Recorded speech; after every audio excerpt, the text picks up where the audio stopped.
जब टैलेंट की बात आती है, जूनियर लेवल की बात आती है, तो पाकिस्तान किसी से पीछे नहीं।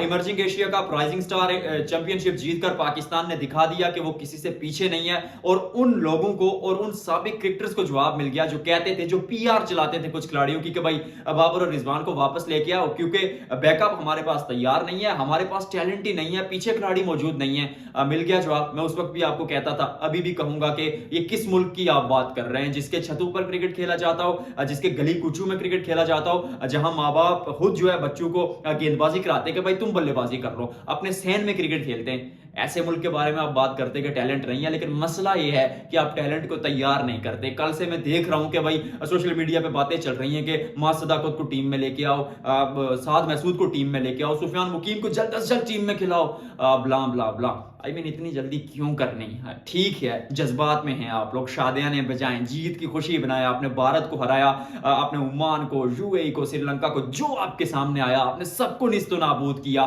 खुशी बनती है, बट कहीं ना कहीं सच ये भी है कि हम जो है वो कच्चा खिलाड़ी टीम में लेकर आते हैं, जो डोमेस्टिक की भट्टी में पका नहीं होता, जो इंटरनेशनल मटेरियल नहीं होता, क्योंकि जूनियर लेवल की क्रिकेट में और इंटरनेशनल लेवल की क्रिकेट में बहुत डिफरेंस होता है। हमारे यहाँ ये होता है कि डोमेस्टिक से आपको खिलाड़ी, तैयार खिलाड़ी नहीं मिलता, आप उसको ए टूर्स पर भेजते हैं, आप उसको 4 डे क्रिकेट मजीद खिलाते हैं, पाकिस्तान टीम के साथ लाते हैं, फिर धीरे धीरे वो सेशन करके उस लेवल का खिलाड़ी बनता है। लेकिन सामने वाली टीमें जिसमें इंडिया, ऑस्ट्रेलिया, इंग्लैंड और साउथ अफ्रीका टॉप पर हैं, वो क्या करते हैं, क्योंकि उनका डोमेस्टिक स्ट्रक्चर इतना स्ट्रांग है कि वो ऑलरेडी खिलाड़ियों को इतने ए टूर्स करा लेते हैं। और क्योंकि वो लीग्स, आईपीएल वगैरह और इस तरह की लीग्स में रेगुलर वो खिलाड़ी खेल रहे होते हैं, तो वो उस हीट अप इन्वायरमेंट से, वो जो गर्माइश होती है ना, वो जो गर्मी होती है, वो जो टेम्परेचर होता है, उससे ऑलरेडी वाकिफ होते हैं।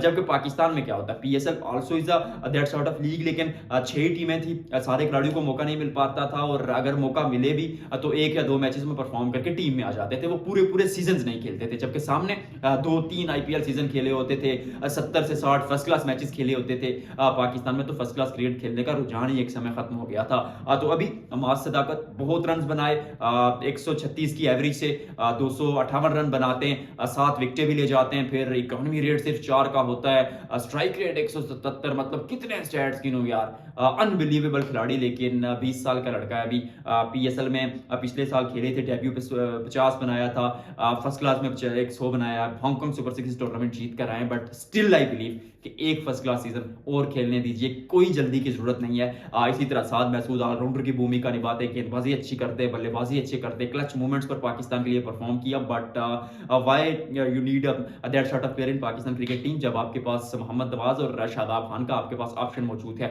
आई नो कि शादाब की परफॉर्मेंस नहीं है, बट मैं ये कहूंगा कि नवाज और शादाब खान और इवन नसीम शाह हूँ, शाहीन शाह अफरीदी हूँ, उस्मान तारिक हूँ, ये जो टीम आपने बना ली है, जिसमें बाबर आजम भी मौजूद हैं, इस टीम को 2026 के वर्ल्ड कप तक कंटिन्यू किया जाए, क्योंकि आप में कंसिस्टेंसी नहीं आएगी तो आप परफॉर्म नहीं कर पाएंगे। ये चीज आपको समझनी पड़ेगी। ये मुझे पर्सनली ऐसा लगता है। आपको क्या लगता है कमेंट सेक्शन में जरूर बताइएगा। थोड़ी सी 2-3 खबरें आपको देना बहुत जरूरी है, जिसमें यह है कि पाकिस्तान और ऑस्ट्रेलिया की ओडीआई सीरीज जो है वो मार्च में शेड्यूल थी, लेकिन दोनों क्रिकेट बोर्ड्स ने आपस में राब्ता किया कि इस सीरीज को आप पीएसएल के बाद, यानी अप्रैल मई के बाद कहीं शेड्यूल किया जाए। तो एक ये भी खबर है, पीएसएल की टीम्स की वैल्यूएशन हो गई है, जिसमें से वो जो नई फीस है वो मैं आपको बता देता हूँ कि भाई पाकिस्तान सुपर लीग ने कह दिया कि आप जो फीस होगी ना, वो टीम की ब्रांड वैल्यू के हिसाब से होगी। तो बाहर की एक कंपनी थी, ओवरसीज कंपनी, उसको हायर किया था पीसीबी ने, और फिर उसने एक वैल्यूएशन किया। वो वैल्यूएशन मैंने लिस्ट जो है अपने पेजेस पर भी डाली हुई है, आप मुझे फॉलो कर सकते हैं। I am Ahmad Haseeb Twitter पे और फेसबुक पे अहमद हसीब स्पोर्ट्स लिखेंगे तो मैं आपको मिल जाऊंगा। अच्छा, फ्रेंचाइज की लाहौर कलंदर्स सबसे ज्यादा ब्रांड वैल्यू इस टीम की 55% इंक्रीज हुई है ब्रांड वैल्यू, और इनकी जो फीस होगी अब जो पीएसएल को ये पे करेंगे 67 करोड़ पे करेंगे।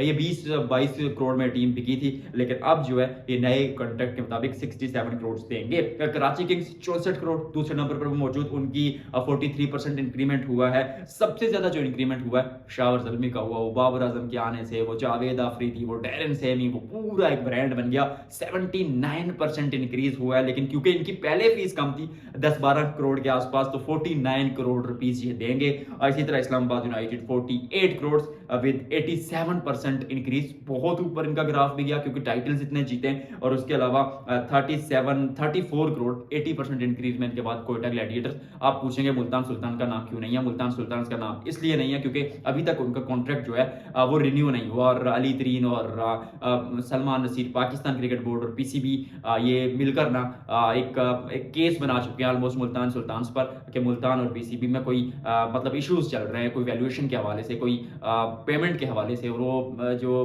अली तरीन ने स्टेटमेंट्स दी हैं उन सारे सिनेरियो में उसको पेंडिंग रखा गया है और शायद मुल्तान सुल्तान्स की टीम इस सीजन ना हो। लेकिन सलमान नसीर ने कहा है कि भाई फैमिली है, मिलकर बैठ जाएंगे, हल कर लेंगे। मुझे लगता है मसले हल हो जाएंगे, लेकिन अली तरीन शायद ऑनर ना रहे, शायद कोई नया ऑनर आए और मुल्तान सुल्तान की टीम आपको किसी और के हाथ में दिखे। आपको क्या लगता है, जरूर बताइएगा।